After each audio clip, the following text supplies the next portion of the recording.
Welcome back to the Fundamentals Podcast, where we talk all things related to sports from a fan's perspective. This is an opinion-based show. If you don't like our opinion, I don't know what to tell you. What's happening? How y'all doing?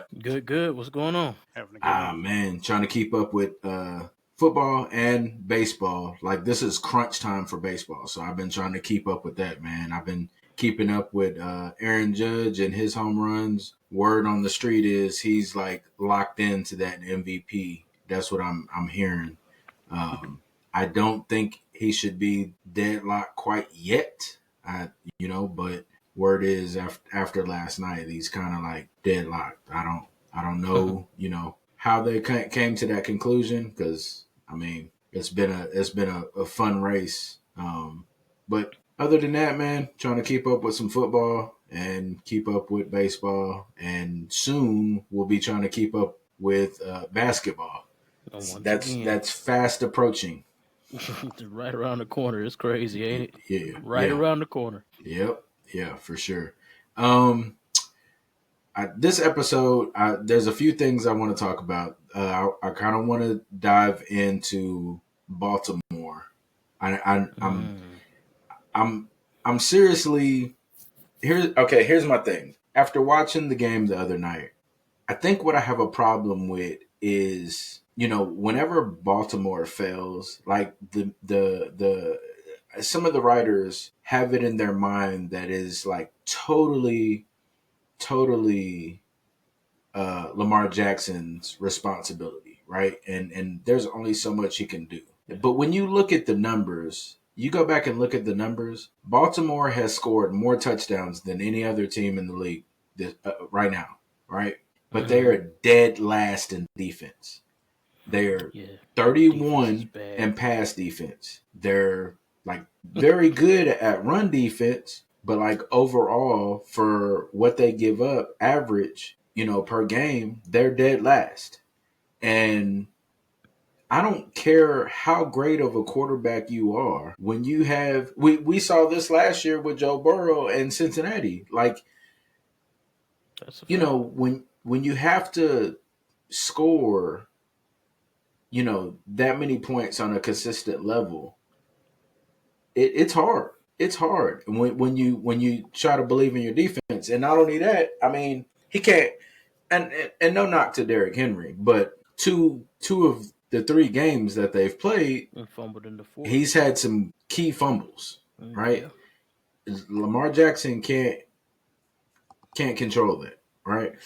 And when I looked at the offensive line and really looked at it, and look, I'm not some huge Baltimore fan, but I am a fan of Lamar Jackson, right?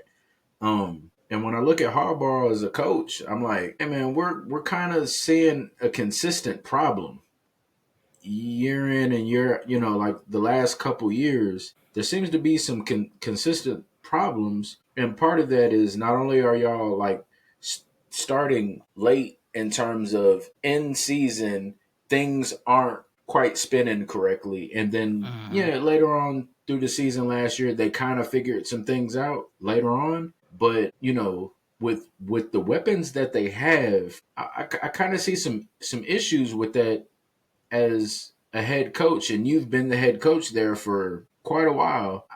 I don't understand. Like I'm confused, and I'm starting to like look at do you start looking at possibly getting a new head coach? Like obviously the message starting to buy.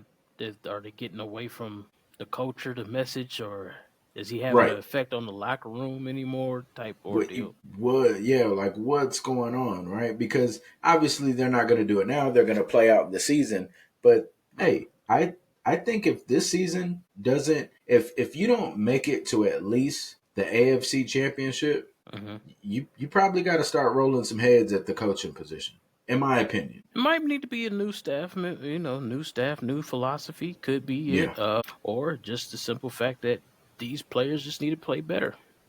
I mean, at the end of the day, it's going to come down to the players. At the end of the day, we could do a bunch of coaching, but they've been in the system for a while. y'all need to play better. That defense is horrible. They need Mm-hmm. to play. That pass defense is terrible. Yeah. You need to play better. We Yeah. haven't known Baltimore to be this bad defensively. Heck, just about 2 years ago, they were like one of the number one defenses in the league. Last year, they were still pretty good defensively. I mean, it Yeah. cranks up a little bit slowly, but they still ended up being pretty decent defensively. This is not the same look defense that we're known or accustomed to seeing Baltimore play. I've never seen them be this, vulnerable defensively in years. They've always had a defense. Now I don't know what they're doing.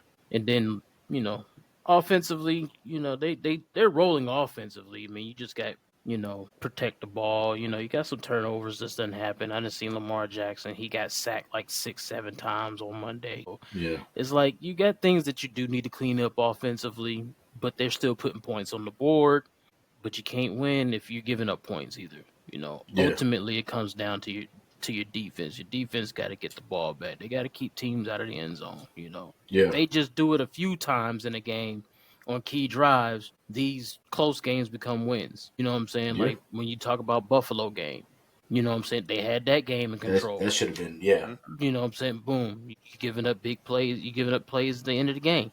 Then you talk about with Detroit. They were going toe-to-toe back and forth with Detroit. And then that second half, that defense just disappeared. Yeah.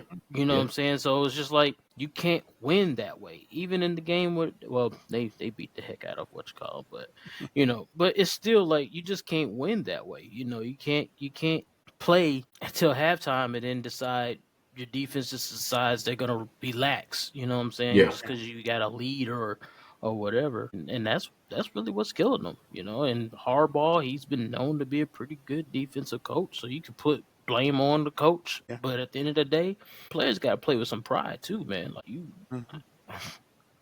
you can stop the run all day long, but what's up with your secondary? You see what I'm saying? Yeah. Well, they're not even stopping the run this year. They're giving up 150 yards a game. There's there's that. Yeah. So, I don't understand how a team that is so good in the run game can give up so many leads late. Why aren't you finishing as good as you're starting? It's like a 60-minute game. So that's the biggest, and that's where you do turn to coaching, perhaps. It's why do you change your game plan? Is that what is happening? Because you're doing so well in the first half, and then you kind of just bring it back. I mean, it almost seems like that's what they did with the Bills, at least. Yeah. There's they just they have to finish their games. That's the biggest thing that I've seen. Plus, who's ever, like you said, Adrian, who's known a Baltimore team that's had a bad defense? Yeah. Right. There's past defense is like one of the worst, and now they're giving up all these rushing yards. You look at Michael Pierce. I know he retired and stuff. That's the big reason why maybe their run defense went as bad as it did. But still, I mean, somebody should have stepped up, and it's up to the coaches and it's up to the players themselves to step up and fill that hole. So, I mean, there's all kinds of blame that can go around.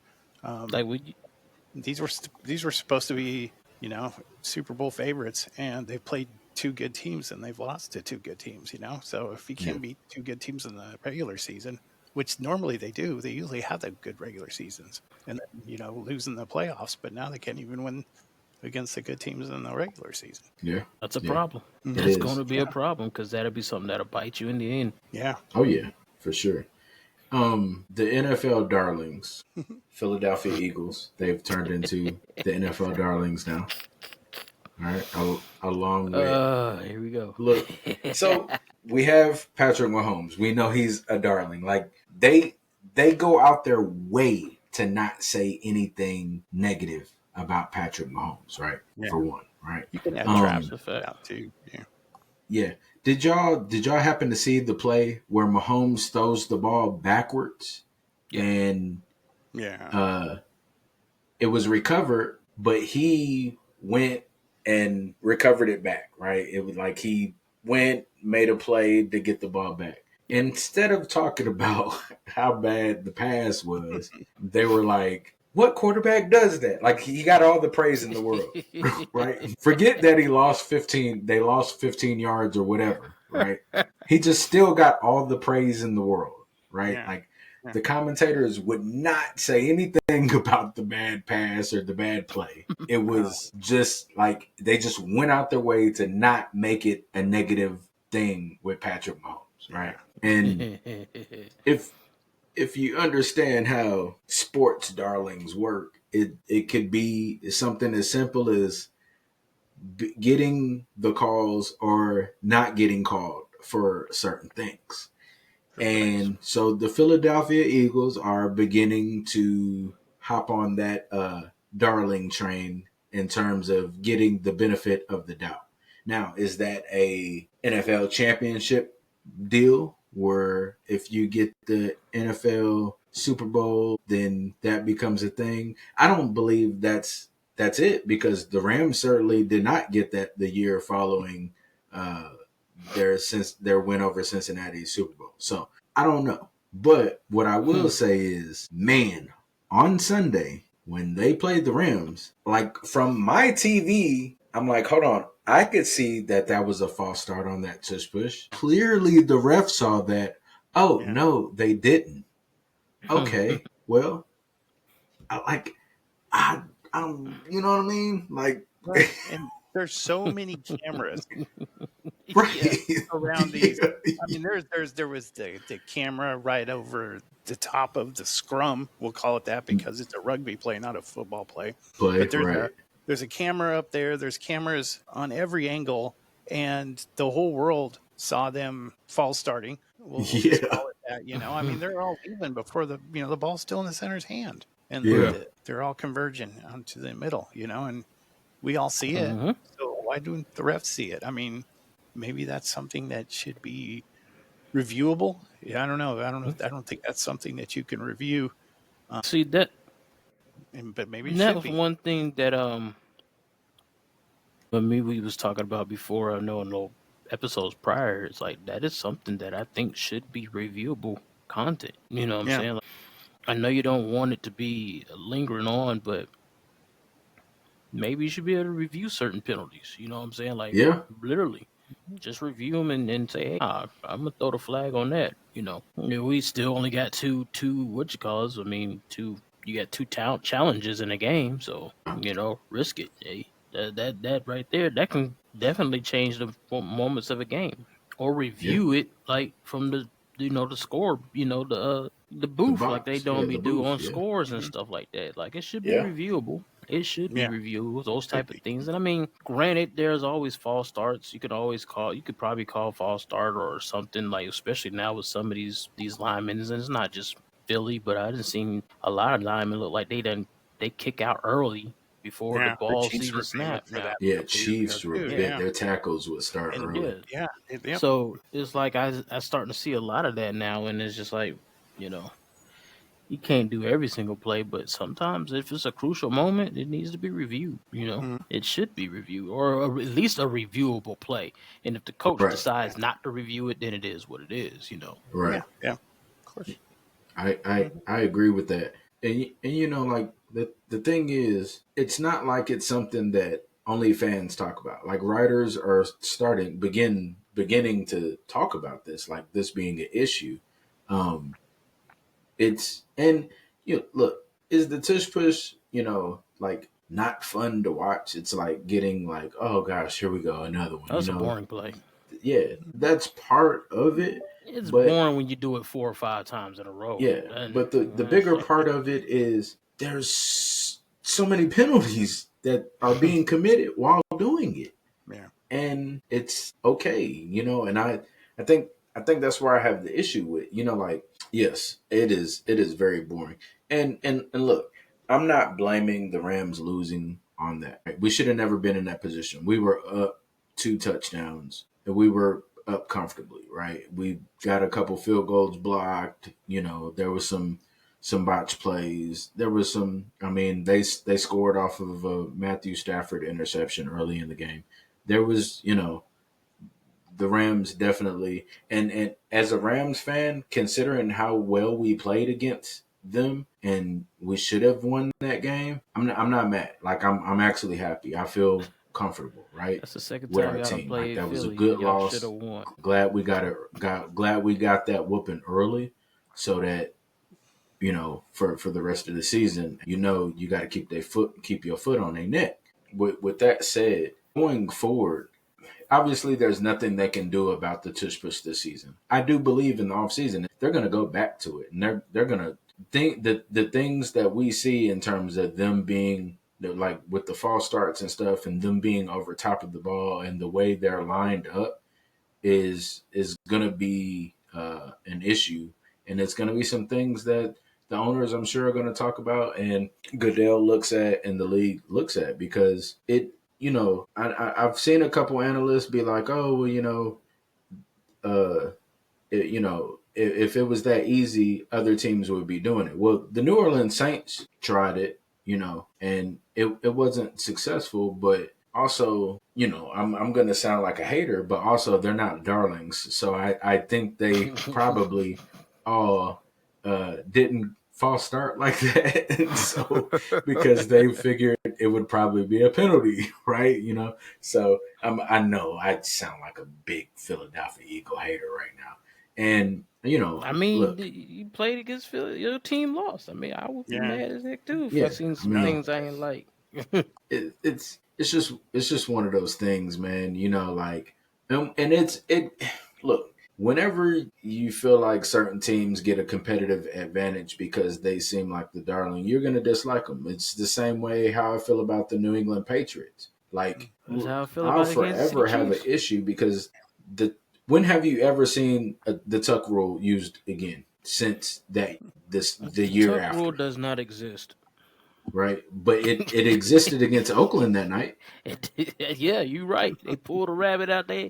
You know Yeah, what? During that it one. existed that night, right? But we know that we also know the NFL don't like the Raiders, man. They never did like the Raiders back then. They didn't like them then, and now they just don't really care about them now because they ain't as relevant as they used to be. But they Right. never really cared for the Raiders, so that was another thing. And I'm fine with that too. Yeah, I don't like them either. So well, you know, I guess because when you look at like darling teams historically, they've gotten the calls or the non-calls, right? That's not a secret, right? It's you know, it's sports, man. Like, we know that. Like, so the same way with certain pitchers, it might not have been in that box, right? We saw that, but you know, umps have a certain, you know what I mean? It's this person throwing that, right? So yeah, you kind of that matters, you know. Like even basketball, certain people get calls that you ain't supposed to get. right, you know. That's just how sports is played. That's how it is, man. Historically, that's how it is. And nobody says I have to like it. You know, nobody says any of us gotta like it. And if it's working for your team, I imagine that you clearly don't have a problem with it. I don't think you would. So, I mean, so I understand that if a Philly fan told me, "Hey, you are being a hater," I'd be like, from your perspective, I totally am. Right, but you got to see it from my perspective. So, man, I had to watch, and I don't know when the Atlanta Falcons became everybody's darling team, but I had to watch Fox cover the Falcons and the Panthers this past Sunday. And even though they took them behind the woodshed, I mean, they destroyed them. And the whole time, the Fox announcers were talking about how great Penix was. And and he had a bad game. He has a bright future. I love it and stuff. But that wasn't his day. It was not his day. And I mean, even to the point where, okay, they were down like 23-0, and he throws like his last interception. They took it back for a touchdown. And then he throws an interception again, and it's his second interception of the game. And he was partially responsible for tackling the guy who he threw the interception to. And all they could talk about was how great he was for tackling the guy who he just threw the interception to. And before that, in that preempt before that, they were talking about, oh, if there's still time to make a comeback, and all this other stuff. And I'm just like, are you watching the same game that I'm watching? Watching, yeah. This guy's getting destroyed here. But Yeah, I tell they you were one so thing. hung up on this kid that, I mean, the defensive line was solid for the Panthers. Bryce Young he did okay. He had a good game. He wasn't, his offensive line was solid on Sunday. Yeah. Their run game was He solid. I mean, there was good. a lot of good things happening for the Panthers. And all they could talk about was how great Michael Penix was and how great the Falcons were. And I'm like, come on, give the guys their flowers. They're having a good game. And they ended up shutting them out. And the whole time I'm thinking, what have my guys got to do? I mean, I'm not a Panthers fan, but I'm a Tar Heel transplant. So I'm kind of, cheering for the team that I'm, the state I'm residing in right now. And, I hate the Falcons anyway. So it's not that hard to pick. But it was crazy. I couldn't understand why they couldn't just lay back on Penix when he's clearly having a terrible game. And we're clearly watching a different game from my perspective and the Fox announcer's perspective. It was crazy. Yeah, I think sometimes they just love trying to hype. It's kind of like giving a hype to somebody. It almost seems like you're trying to prepare them for whatever story they got in the future. You took the words out of my mouth. I was thinking the same thing. Yeah, yeah. Well, and that's funny you mentioned that because I see so many analysts from ESPN and Fox who they'll make a bold prediction that doesn't really pay out, but they make so many that like maybe a small percentage actually comes to fruition, and they'll then be able to say, well, I called this from the beginning. Right. You're like, well, you make a stupid prediction 100 times a day. You're bound to get one or to get right. Get one, exactly. You're gonna get one. I'm wondering if maybe this is what they're doing with Penix. What's the story? The dead clock's right twice a day. Exactly. Eventually, you're gonna get the time right. I mean, exactly. And it's the crazy thing too is that obviously part of we've had the conversation. Part of sports is the storylines, right? Yeah. We love the storylines. We love that, all of that drama that comes with it, right? Can we say part of that is they're told to kind of come up with not necessarily false things, but steer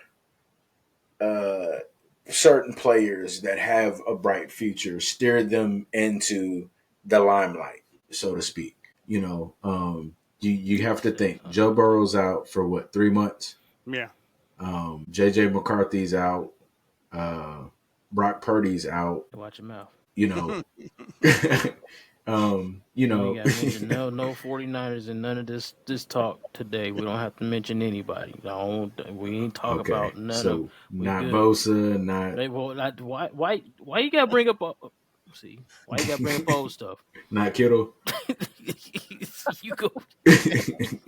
You see how he doing? That's all right though. We got a W. But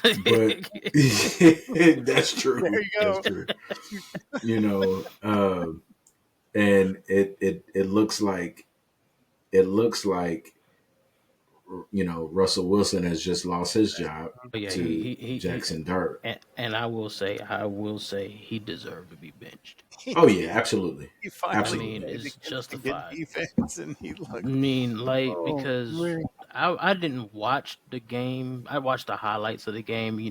Go on YouTube, they got the little 16-minute highlights. So I seen majority of those. I seen a lot of those passes he was throwing, and I don't know what Russ is even thinking on some of these passes. Like I seen him throw that one interception he threw where he had once again try to force something between a safety and a cornerback. Like there's like nobody open, and you're trying to throw this into this needle. I seen you throw the bad ball into the end zone that he tried to hit Neighbors with. That was like you're late in throwing that for one. So like you shouldn't even be throwing these are rookie mistakes that you would expect a rookie to make, not a 12-year, 13-year veteran that's been in the league and has won Super Bowl. You know what I'm saying? Yeah. Been to the Super Bowl multiple times. Why are you making these type of plays? And I know Russ is he's always been a risk taker. You know what I'm saying? A lot of times he has done a lot of that, but you gotta know that you can't do this. You know what I'm saying? You can't always do this. You're not gonna fit those passes in. Like, yeah, he kind of deserved to be benched for that. I think Russell Wilson is kind of like suffering from not understanding that he is not the same quarterback he was when he was with Seattle. And look, Pete Carroll was a man. Yeah. Well, Pete Carroll was really good, but also you got to understand, like, if you can watch Russell Wilson and see that he doesn't have the same spin on the ball he used to, like, it's just not as strong.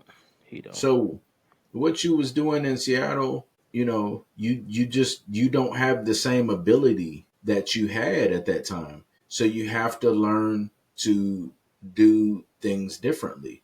Right? Game. Yeah. That's what Michael Vick did. I mean, that's absolutely, Right. And we saw, like, look at Peyton Manning that last year with Denver. He was like a shell of himself. Yeah, but he had a neck injury. Yeah, but he understood his limits, right? And he didn't try to force anything. He only took what the defense gave him, right? And was it a great season? No, it wasn't. But that defense was so good, right? They won the so Super Bowl. It helped. Yeah, it was successful. Right. Well, it wasn't a great season obviously, by Peyton Manning standards. It wasn't a great season. Right. Obviously, New York Giants do not have that same kind of defense or team that they don't have that luxury. But I feel like at this point, if Russell Wilson's not going to get out of his own way, the best thing to do is for them to take him out of his own way. Yeah, I agree. Go ahead and let this young guy play. Go ahead and let Jackson Dart do his thing and see what he's got. I think he would be a great role model for a young up and coming quarterback. I mean, he's only paid like $2 million a year. He's not making a ton of money, so it's not like they're spending. But listen, he'd be a good backup quarterback. So and he's in that position to be that too. That's exactly what he should be doing. Yeah, he should have done that to Justin Fields last year. He is prodigy. They could both still be in Pittsburgh right now, winning playoff games. Because he's not who he once was, like you said, Will. He's a shell of what he used to be. He doesn't have the same team around him that he had in Seattle, because that defense won that championship. I mean, that's one of the best defenses I've ever seen. I mean, we saw it firsthand, Denver. I mean, we just got smoked. But they should have won too, but they didn't hand the ball off. Yeah, but that doesn't take away. Yeah, exactly. If they launch, he'd have 2 Super Bowls right now. I think he's going to go in the Hall of Fame. He's won a lot of games, and he's one of the better quarterbacks we've had in the last 15 years. I mean, he's not a terrible quarterback, but you got to get to a point in your career where you understand your mind might tell you, but your body is like, nah, we ain't got it. You know what I'm saying? So it's just like you gotta come to grips with reality that I'm just not the same as I used to be. You know what I'm saying? So I just think they just did the proper thing and just go ahead and he got 3 games under his belt. Okay. Yep.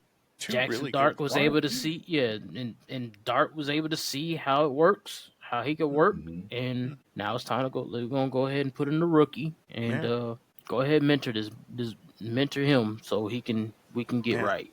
And I think that's the best way for him to go. Oh yeah, and I'd hate to be a quarterback in New York anyway. So either Giants or Jets. I think Eli's the only one that ever could really be a successful quarterback in New York. He was successful, but he still wasn't all that great neither. He wasn't. I mean, wins and losses, he was 50-50. He had 2 good. He had 2 good finishes to 2 good seasons. But they'll tell you that they loved him, but I'm sure he got as much crap as Russell's getting right now. Phil Simms, they probably gave him crap when he was, won Super Bowls. Yeah, That's what I said. There's no love if you're a New York quarterback. Yeah, well, Phil Simms was definitely better than Eli. Yeah, I agree. What? You think No so? question. Yeah, Yes. I agree. Yes. Phil Yeah, I Simms agree. was better. I than think Eli. Phil Simms was a better quarterback than Okay, Eli. you actually saw Phil Simms play. Do you remember watching him play? in the late '80s. I mean, A little, late. You know what I'm saying? yeah. Nah, but I think he probably was a little bit better Phil than Simms Eli is because like, Eli didn't really move the needle that much either. Let's I'd just put be Phil honest. Simms in the same category as Rob Johnson in the Buccaneers and Jim McMahon in the Bears Ooh. and Trent Oh wow. Dilfer in the No. Okay. Buccaneers, Now. where Now. they won Jim because they McMahon were with the Bears quarterback. is a little disrespectful. No, it's not disrespect. Jim McMahon was not a great quarterback. He wasn't. No, but I mean, comparing He Phil just Simms happened to to be the him. quarterback for a team that had Walter Payton and the greatest defense that ever played. So all he had to do was just get out of the team's way. But that's what I mean. That's why He he was wasn't Phil great, Simms. but Phil Simms was definitely better than him. Then who? Jim McMahon? Or Yeah. are we talking about Eli? No, than Jim Or McMahon. all of them? Oh, No, I think they all belong in the same category. I think they are quarterbacks who were good enough like not the to Trent lose. Dilfer effect. Yeah, the Dilfer Is what I effect. call There you it. go. Yeah, I think McMahon's in that Yeah. conversation, and That's that true. defense for the They all Giants about in the 80s. running about Come the on, yeah, they same. had Lawrence Taylor. Yeah, They won it they a did. couple years Yeah. later with like Jeff Hostetler or something. I mean, if the Yeah. team that won with Jeff Hostetler, then Phil Simms was as good as Jeff Hostetler. I mean, but at least Sims do got two. He did get two under his belt too. So Yeah, Yeah. he didn't play in the second So one, he did got two. He had two Super Bowls. Yeah. Can't. I But mean, the other, I guess the other part behind that is the fact that Phil Simms played in a different time. So Yeah. yeah. True. he played at a time where they don't throw the football like they do now. So yeah. Well, yeah. I think that's my problem with I guess not so much anymore, but like 20 years ago, like Terry Bradshaw was still considered like Yeah. and I used to be like 20 years ago, I was like, why? Like, have you looked at the numbers? Like, Yeah. but it was a different time, Yeah. So. Yeah. I No, mean, Bradshaw's a good example. Yeah, it's a very good example. Eli's has definitely had a decent career. I put him on a fringe Hall of Fame list. Sure. Yeah. Sure. If he never got in, would I be mad? But they're gonna put him in. If he does get in, no, they're gonna put him in. I'm gonna be like, I'm okay with that. Yeah. I'm gonna be like, all right, he won 2 Super Bowls, He had Well, okay. I definitely ain't gonna first ballot him. Somebody like Torrey Holt can't get in. Yeah, that's what I mean. Like off a first or second ballot, then Yeah, Now we're Torrey going in a Holt's. different I'm direction. definitely not going Eli Manning There's first different rules for ballot. receivers than there is anybody else in there. Torrey Holt was all decade. Like he led the thousands. From year 2000, 99, Torrey 2000 Holt did a good to job. 2010. My He bad. had the most receiving yards. I'm just gonna say my bad because I ain't want to get on the Rams band ship again. That's my fault. I knew I shouldn't throw his name out there. But no, that's just another example of receivers and getting Hall of Fame consideration, though. Because I mean, it took Art Monk like 10 years after he retired to get into the Hall of Fame, and he owned every single record in the NFL receiving. That's crazy. Yeah, and I mean, and T.O. didn't get in his first year of eligibility. Come on, he should have been a first ballot Hall of Famer too. But we know why. We know why T.O. ain't get in first ballot. We know they why, just don't like T.O. And his antics off the field. That's a whole nother ball game for me when it comes to the Hall of Fame. Anybody getting into a Hall of Fame or just getting into the Hall of Fame in general, none of this stuff is predicated on what you did off the field. It should be what you did on the field to me. Right. Do you have the numbers? Were you a beast at your position? Are these Hall of Fame numbers?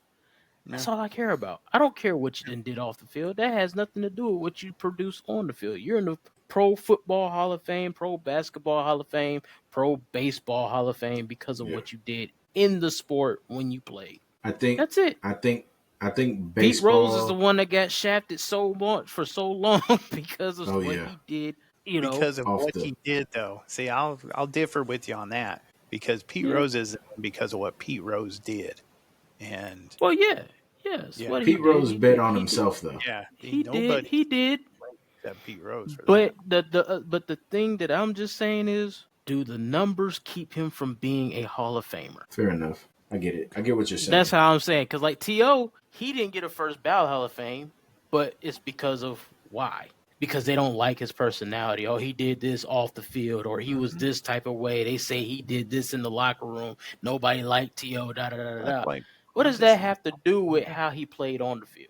That's all I care about. Like Yeah. when you watching it, that's all I care about. Now we ain't talking about this person's gonna be making like the Sportsman of the Year award or something like that, or you getting the Walter Payton award for doing some, grandiose thing outside. I ain't calling you the best man or something like this. I'm just saying what you did between the numbers or what you did on that field when you played. Did you play at the level of being a Hall of Famer? Yeah. Now, if you was on some other stuff that like you was drugged up or something like that to enhance your abilities, then that's when I would be like, okay, now you're doing something that actually affects on-field play because you're now But enhanced. But if you're the manager of a team while you're also playing, and then you're also gambling on said team, doesn't that throw all credibility out the window too? I I think see my your only point. thing has been because he was always betting on himself. Was he? I mean, that's what he says, but he lied to us for 30 years about, whether or not he was betting period in the first place. So I don't know. My I'll other try thing is I can throw him, kind of but like, do you produce? You could bet all day long. Like I would look at some things because we see all kinds of people get caught betting. Now, Mhm. when Yeah. you betting and you are like betting and intentionally tanking or doing something that's hurting your team to win a Yeah. bet, that's one thing Like that I'm looking at. Like, there's no signs of him ever not trying. Like if but when if you go you are, back and watch Pete how do Rose, you know it that the was Reds was a always, terrible team when he was their manager, though? huh? Those 85, 86, 80, 85, 86 Reds 80. were terrible. They Yeah, were that's true. horrible. I mean, that was the 86 was the year that he passed Ty Cobb for Yeah. the most hits. Mhm. And the Reds weren't even in the conversation for playoffs. So they were losing, Were they losing because they had a bad team? You could say yes or no. But, they They got did rid of have a bad yeah, I team. mean, you they, could They always had a say, bad did team. they but they have a got rid bad of team him, and or all was of a it sudden just they won him? a World Series 3 years later. I mean, there's I mean, but that happens too now. Three yeah, years they had Eric is a Davis, they had significant Dave time. Parker, they had a team. So They like had Barry teams Larkin, they change. had Cal Daniels, they had Eric Davis, they had Tracy Jones, they had Dave Parker, they had pitching. Sorry, Yeah, You no, we good. We good. dogs. no, yeah, But there's yeah, I yeah. mean, and I'm I see not a your point. You know what I'm saying? I do see your point. You know what I'm saying? It does kind of look like, but like if the person is still, they're not actually gaining a competitive advantage. Like he still was producing numbers, even though he was yeah. betting. You know what I'm saying? It's kind of like, he was betting on it, but it ain't like, oh, I'm taking steroids out here and. Okay. Okay, so like take So, this, right? So yeah, Barry Bonds should definitely be in the Hall of Fame, right? Yes, he does. He should. He was a absolutely. Hall And of Famer before they came out with this hmm stupid steroid Just stuff like on him. Roger Clemens, just like just Palmero, like just like Yep. McGuire, just like Sosa. Yep. yeah. Yep. Yeah. So my thing is when we look at so I had this argument the other day and we were talking about I can't remember who we were talking about. I think it was Mark McGuire, right? And it was in a group of St. Louis Cardinal fans. Mm-hmm. And they were talking about like Hall of Fame. And and they were like, but he was doping. And I left a comment and I said, along with everybody else in the league at that time. Look at the Right. numbers back then. It was crazy. I It mean, was crazy. Everybody yeah, was there doping were back second then. basemen hitting 48 home runs and stuff. I mean, it was Right. insane. Right. Yeah, that Like was a time.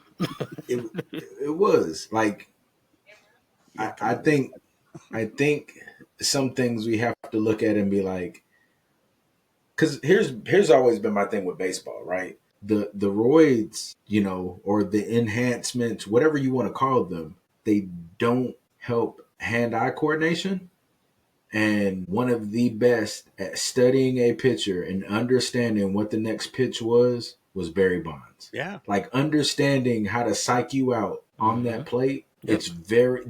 For one, that's a very underrated thing. Like most people, unless you're like a huge baseball fan, you don't even understand. Like a casual person just looks and says they're just swinging at a ball, right? They don't understand that batter is thinking he's probably going to throw a slider this pitch. This is his strong pitch. He's probably the count is this. He threw me this. He's probably going to throw this, right? Yeah. Most guessing game. Right. Sure. It is, but it's not only just guessing, but it's also strategically. Like, it's strategic, right? It's understanding who you're going against. They'd be like, it may be like this guy generally throws this against a left-handed batter. This is like his go-to for this. Like, there's so much more to it than just standing at the plate and like freely swinging the bat, right? Well, in baseball, you could be unsuccessful 2 out of 3 times and be a Hall of Famer. You know, that's true. You could fail 2 out of 3 times and still be one of the greatest that ever lived. You know, so that's where the thing that steroids does that I think is really just eye-opening is how it helps you recover. So I think steroids is more beneficial to pitchers than it would ever be to hitters. Agreed. Because it helps them, their arm heal. It helps, if they've thrown 120 pitches, then they're going to be fresh in 4 days to make another start, or if they're a relief pitcher, they can pitch 2 innings and then come back the next night and pitch 2 innings. I don't see how it did benefit the hitters as much as it did, except maybe the pitchers weren't doing it, But then you have Roger Clemens, and some of the other guys that were out for there. sure did it right. Clemens, even catchers, as you saw the later stages of his career, how he just never got old, It is just crazy because it does enhance, and people, I don't know why I guess people think that the bigger muscles you are, the more home runs you about to hit, and that's not even the case. You hit the ball the right way and it's going to go. I mean, you just gotta be able to hit that mug catch the right pitch at the right time with the perfect timing. That mug is going. It doesn't. You could be a scrawniest dude ever, like, and that just kind of kills it. And I hate that they did that with Barry Bonds, but it's just like you didn't see him in the league before he was quote unquote on steroids. He was still a 40-something home run hitter. He's been that good, and he's been good defensively too. His career, he's been a good player. Period. Yeah. So it's just like y'all are just taking one segment of speculation or whatever, just taking one segment of his career and canceling him from Hall of Fame because of, you think that he took steroids for 2-3 years? Yeah, and a lot of it's just like you said with T.O. earlier, where he was not a fan. He was not liked, or cordial with the reporters, the media. He wasn't. So that's another big thing, and he wasn't because of the way he saw his dad treated and stuff when his dad was a player. And you can't blame him for that either. For that. Yeah. Totally understandable. Well, that's just how I feel about now. Akiba. Yeah, I think Barry Bonds is getting. I think his credentials are increasing now. I think he's getting a lot more. What's the best way to put it? I think he's getting a lot more credibility now because of the narrative coming from other sources other than just mainstream, from the standard media, the baseball writers, because you're hearing from other players, and that's huge, because those are the credible sources in media now, are the players, especially the really smart ones. So I saw that whole story, and we've talked about it here, where it was Greg Maddux talking about facing Barry Bonds, and Barry Bonds talking about facing Greg Maddux. And it was one of the most just captivating conversations I've ever seen in my life, because they're not even in the same room, but they're still telling you what the other guy's thinking. And 100% accurate. It was amazing. It's one of the coolest videos I've ever seen in my life, and it tells you really